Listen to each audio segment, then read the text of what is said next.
नमस्कार. आज आपण जी बॅग स्टिच करणार आहोत त्यासाठी मी असं फिरत्या कलरचं फॅब्रिक घेतलेलं आहे. कॉटनचं फॅब्रिक घेतले तरी चालेल. एकदम सोपी आणि झटपट होणारी बॅग आहे, त्यामुळे व्हिडिओ शेवटपर्यंत बघा.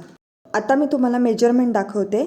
उंचीला 17 इंच आणि रुंदीला 9.5 इंच असं हे फॅब्रिक घेतलं आहे. त्या मापाचं अस्तरचा कपडा घेतला आहे.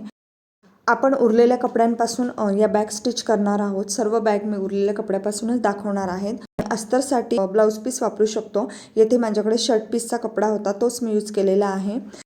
गुढीची साडी कशी तयार करायची याचा व्हिडिओ मी चॅनलवर अपलोड केलेला आहे. त्याची लिंक मी डिस्क्रिप्शनमध्ये दिलेली आहे, तेथून तुम्ही बघू शकता. आपण बॅगमध्ये स्पंज टाकणार आहोत. येथे तुम्ही कॅनव्हास पण यूज करू शकतात. मी येथे स्पंजचा वापर केलेला आहे. खूप छान अशी ही बॅग तयार होते. आता अस्तर, स्पंज आणि मेन फॅब्रिक ठेवून मी चारही बाजूला स्टिच करून घेतलं. त्यानंतर एक्स्ट्राचं फॅब्रिक जे आहे ते कट करून घेतलं. पुन्हा एकदा मेजरमेंट बघूया. 17 इंच आणि 9.5 इंच परफेक्ट आपलं मेजरमेंट आलेलं आहे.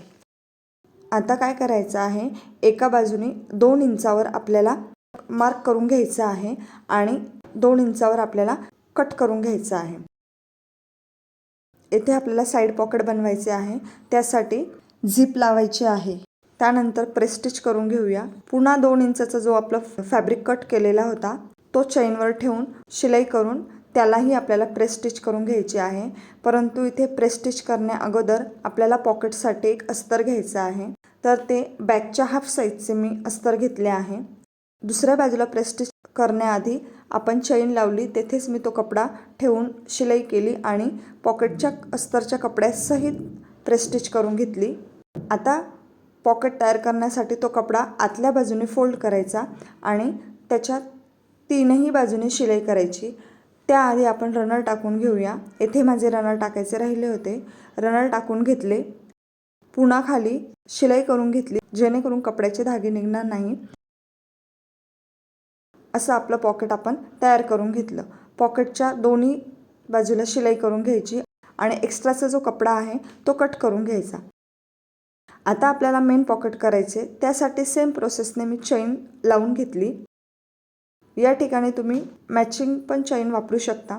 येथे फिरता कलर आहे, याला ब्लॅक कलरची सूट होते, त्यामुळे मी सेम चेन यूज केली. बऱ्याच कपड्यांना ब्लॅक कलर सूट होतो. आता दुसऱ्या बाजूला पण मी चेन जोडून घेतली, चेन ओपन करून घेतली आणि प्रेस स्टिच करून घ्यायची आहे. आता रनर टाकायचे. इथे 2 रनर टाकले तरी चालेल. अशा प्रकारे बॅगचा लुक तयार झालेला आहे. बॅग आपण उलट करून घेऊया. साईडला आपल्याला हँडल लावायचे आहे. मेन फॅब्रिकचेच मी 5 ते 6 इंचाचा उंचीला कपडा घेतला आणि रुंदीला 3 ते 3.5 इंचाचा कपडा घेतला. डबल फोल्डमध्ये त्याला शिलाई करून घेतली.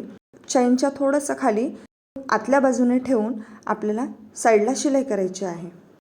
बघा, मी दाखवते तसं आपल्याला शिलाई करायची आहे. 2 शिलाई करायची आणि चेनजवळ आपल्याला मागे पुढे करत शिलाई करायची आहे. दोन्ही बाजूला मी शिलाई करून घेतली.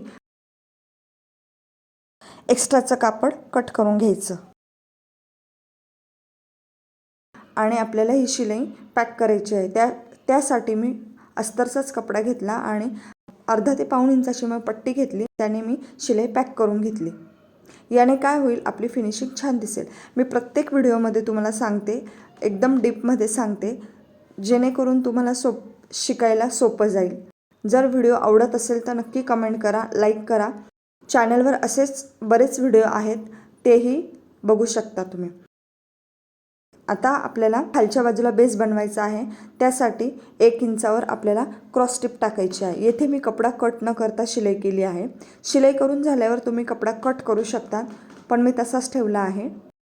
आधीच कट न करता मी शिलाई करून घेतली, कारण हा फुगरा कपडा असल्यामुळे जेव्हा आपण शिलाई करतो तेव्हा बाहेरचा कपडा सुटतो आणि फिनिशिंग खराब होते. त्यामुळे मी या पद्धतीने केले आहे. आता बॅग सुलट करून बघूया. बघा किती सुंदर आपले पाऊच तयार झाले आहे. मेन चेनच्या दोन्ही बाजूला 1-1 इंचावर रेडीमेड बेल्टसुद्धा लावू शकतो. याने आपली स्लिंग बॅगसुद्धा तयार होईल. ही जर तुम्हाला स्लिंग बॅग म्हणून वापरायची असेल तर तुम्ही साईडला बेल्ट लावू शकता. बाहेरच्या बाजूला एक्स्ट्राचं पॉकेट तयार झालेलं आहे आणि एक मेन पॉकेट तयार झाला आहे. खाली बेस तयार झालेला आहे 2 इंचाचा. बेस आतमध्ये गेल्यावर अशा प्रकारचा बॅगचा लुक दिसतो. अशाच व्हिडिओसाठी चॅनलला सबस्क्राईब करा. चलो बाय.